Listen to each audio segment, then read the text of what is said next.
கர்த்தருக்கு ஸ்தோத்திரம். நான் உங்களுடைய பிரதர் அருள் பேசுகிறேன். கடந்த வீடியோவில் ஒரு விஷயத்தை நான் ஷேர் பண்ணிட்டு இருந்தேன். கர்த்தர் மனம் மாறுகிறவர்.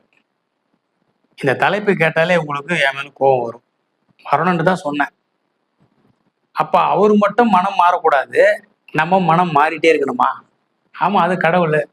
நம்ம அம்மா அப்பா எவ்வளோ வேணாலும் சகிப்புத்தன்மை இருக்கலாம், அட்ஜஸ்ட் பண்ணி போகலாம். ஆனால் பிள்ளைங்க தப்பு பண்ணே இருக்கணும் அப்படின்னு ஒரு ரூல்ஸ் இருக்கா? யோசிச்சு பாருங்க. நினிவே நகரத்தை அழிக்கிறேன்னு ஆண்டவர் சொன்னார்.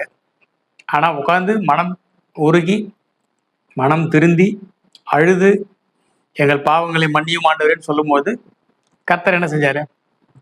ஆட்டோமேட்டிக்காக மன்னிச்சிட்டார். கோபம் கொண்டாலும் பாவம் செய்யாதிருங்கள். கோபம் வந்துச்சுன்னா அடுத்தது என்ன நடக்கும்? அதான் என்ன நடக்குன்னு தெரியாது. நான் ஒரு வீடியோவில் சொல்லியிருப்பேன். கோபம் ஓவராக வந்துச்சுன்னா உங்கள் லிவர் வந்து காலியாக போயிடும். அது ஒன்றும் பண்ண முடியாது, யாராலையும் ஒன்றும் பண்ண முடியாது. பயம் அதிகமாக வந்துருந்துச்சுன்னா கிட்னியில் ரிப்பேர் நடந்துருதுன்னு அர்த்தம். நம்மளால் ஒன்றும் பண்ண முடியாது. கர்த்தரால் தவிர மனிதர்களால் இதை எதையுமே மாற்ற முடியாது. எல்லாமே செட் பண்ணி வச்சிருக்காரு உள்ள. ஸோ கவனித்து நீங்கள் உஷாராக பார்த்து திருத்தினா மட்டும்தான் முடியுமே தவிர வேற யாராலையும் எதுவும் செய்ய முடியாது. கர்த்தர் சொல்லியிருக்கிறார். என்ன சொல்லிக்கிறாரு? இதோ சீக்கிரமா வரேன்னு சொன்னார். சீக்கிரன்ற வார்த்தைக்கு என்ன அர்த்தம் உங்களுக்கு தெரியுமா? சீக்கிரன்ற வார்த்தைக்கு என்ன அர்த்தம்? நம்ம கணக்குப்படி நிமிடங்களுக்குள்ளாக இல்லை வினாடிக்குள்ள, அப்படிதான் சீக்கிரம். இதோ இதோ அப்படின்னா செகண்ட்லன்னு அர்த்தம்.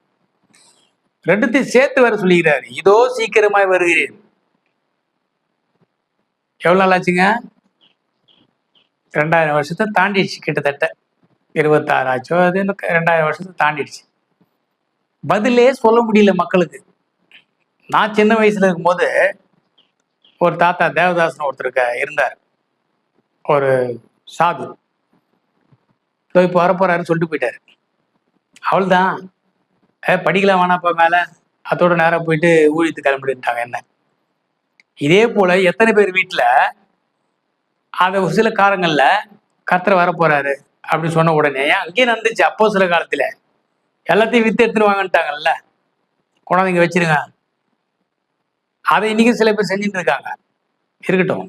ஆனால் இதோ சீக்கிரமா வருகிறேன்னு சொல்லிட்டு அவர் இப்படி லேட் பண்ணி வருகிற அவரை கேட்க ஆள் இல்லையான்னு பார்த்தா உன்னாலதான் லேட்டுன்னு சொல்றாரு. நீ தான் லேட் பண்ணி வச்சிருக்கான்.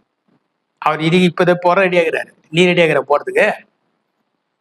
அவர் வரும்பொழுது ஆமேன் இயேசுவே வாரும் அப்படி சொல்லிட்டு போறதுக்கு நீ தயாராகிற. யோசிச்சுப்பாரு. இந்த செகண்ட் வந்தாருன்னா அங்க போறதுக்கு என்ன தகுதி வேணும்? அது முதல்ல தெரியுமா உங்களுக்கு?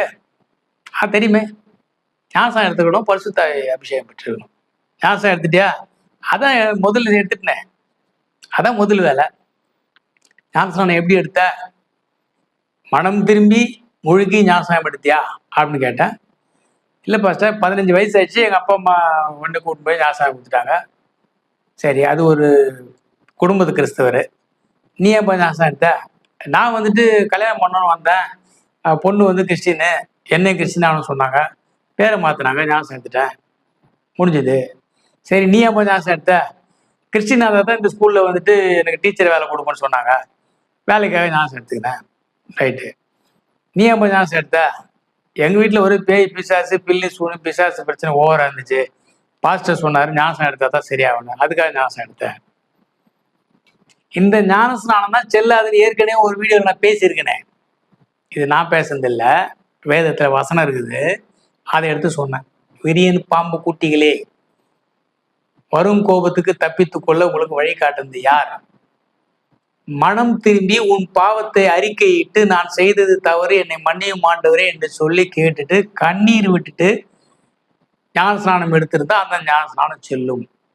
மற்ற ஞானஸ்நானம் செல்லாது.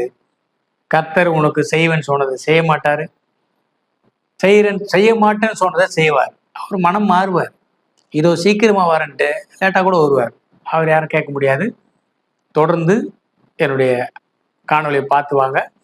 கர்த்தர் உங்களோட கூட பேசுவார், உங்களுக்கு அற்புதம் செய்வார், உங்கள் சந்தேகங்களுக்கு பதில் கொடுப்பார். நிச்சயம் உங்கள் வாழ்க்கையில் மாபெரும் மாற்றத்தை ஏற்படுத்தும். கர்த்தவங்களை கூட வந்து ஆசீர்வதிப்பாராக. ஆமென்.